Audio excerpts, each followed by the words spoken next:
High বন্ধুরা, তোমরা সবাই কেমন আছো? আশা করি খুব ভালো আছো। আবার একটা লং ব্লগে তোমাদের সবাইকে স্বাগত। তো এখানে দেখতেই পাচ্ছ আমি রেডি হয়ে গেছি।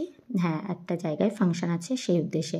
তো গত সপ্তাহ ভীষণ ব্যস্ত ছিলাম, এই যে একটা কারণ বাড়িতে গেছিলাম নদিয়া। ওখানে ছোট দিদি মানে ছোটো পিসির মেয়ের ছেলেদের জন্মদিন ছিল, সেই উদ্দেশ্যে আমি আর মামনি গেছিলাম। তো আমরা বেরিয়ে পড়েছি বিকেলের দিক করে। ওইদিকে মা, মামনি, পিয়াল, আমি, ভাই গোড়া দাদার গাড়ি নিয়ে বেরিয়ে গেছিলাম। বাবা ঠিক করে দিয়েছিল, আর সেদিনটা যেহেতু বৃষ্টি পড়ছিল তার জন্য বাবা গাড়ি ঠিক করে দিয়েছিল, যেহেতু নদী পার হতে হবে তো সেই জন্য। তো এই যে দেখো, গ্রামের পরিবেশ দেখতে অপূর্বই লাগে, তাই না বলো? এখন আমাদের এখানে পাট চাষ হচ্ছে, তো চারিদিকে পাটেরই গাছ দেখতে পাবে। তারপরে যেহেতু নদী পার হতে হবে তাই নৌকায় উঠে গেছি। দেখো আকাশটা কি সুন্দর লাগছে বিকেলে, আর দেখো জল কত, নদীর জল বেশ ভালো লাগছিল। সব থেকে কেই যে দেখতে পাচ্ছ কচুরিপানায় ভরা ছিল, তো যাই হোক সেটা সরানো হয়ে এখন নৌকা চলাচল একটু ভালো হয়েছে। নিজেকেও একটু নিয়ে নিলাম, এত সুন্দর পরিবেশ কি বলবো। তারপরে চলে গেছিলাম ছোট দিদির বাড়িতে। এই যে ছোটো পিসির কোলে আছে পুচকুটা, এই দুজন পুচকুরই জন্মদিন, এদের একই দিনে জন্ম হয়েছে। বড়োটার 7 বছর আগে, ছোটোটার এই গত বছরে। তো যাই হোক দিদি রেডি হয়ে পুচকুকে খাওয়াচ্ছিল, কারণ লজে ফাংশানটা আছে। তো তারপরে আমরা ওদের বাড়ি থেকে যেহেতু যেতে হবে তাই লজে চলে গেলাম। আর এই যে দেখো, এই লজেই হচ্ছে ওদের জন্মদিনটা, অনুষ্ঠানটা হচ্ছিল। তো ওরা যেহেতু বেরিয়ে আসলো তাই আমরাও বেরিয়ে আসলাম ওদের সঙ্গে সঙ্গে। আর এই যে দেখো, দুই ভাইয়ের কি সুন্দর ছবি দিয়ে বেলুন দিয়ে খুব সুন্দর করে স্টেজটা সাজানো হয়েছিল, বেশ ভালোই লাগছিল দেখতে।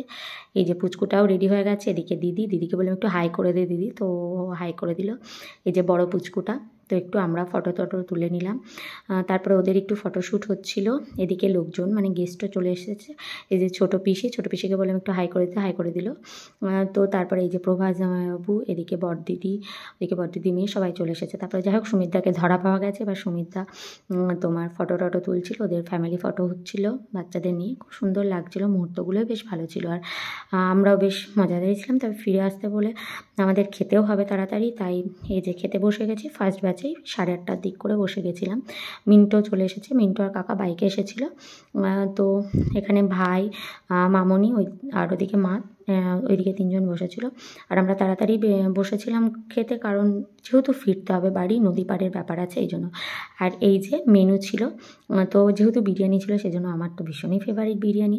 এই যে বিরিয়ানি দেখতেই পাচ্ছ।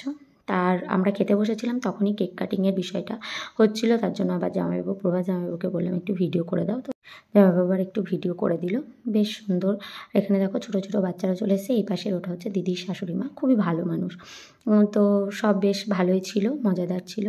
এদিকে গেস্টও প্রচুর চলে এসেছে, এদিকে আমরা খাচ্ছি, তো জামাইবাবু এই ভিডিওটাও নিয়ে নিয়েছে। সবার সঙ্গে গল্প গুজব হচ্ছিল, খাওয়াও চলছিল। তো বেশ ভালো। আর এদিকে বড় পিসি আর ছোটন দাদা পরে এসেছিল, ওরা আমরা খাওয়া দাওয়া করে দেখা করে নিলাম। ওইদিকে ওই যে দূরে বাবু দাদা, পিসি আর ডিম, আর এদিকে পুচকাটা আছে, ওরা সব গল্প গুজব করছিলো। তারপরে বাড়ির উদ্দেশ্যে বেরিয়ে আসলাম।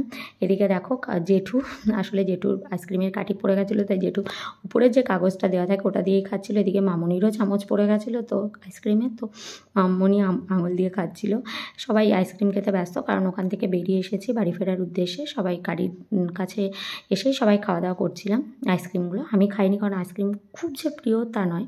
তো আজকের ব্লগ এই পর্যন্তই ছিল। সবার কেমন লাগলো ব্লগটি অবশ্যই জানিও। আর তোমাদের বলেছিলাম যে আগের সপ্তাহ খুবই ব্যস্ত ছিলাম, তো এই জন্যই, যেহেতু বাড়ি যাওয়া টাওয়া ছিল, তাই সবাই ভালো থেকো, সুস্থ থেকো।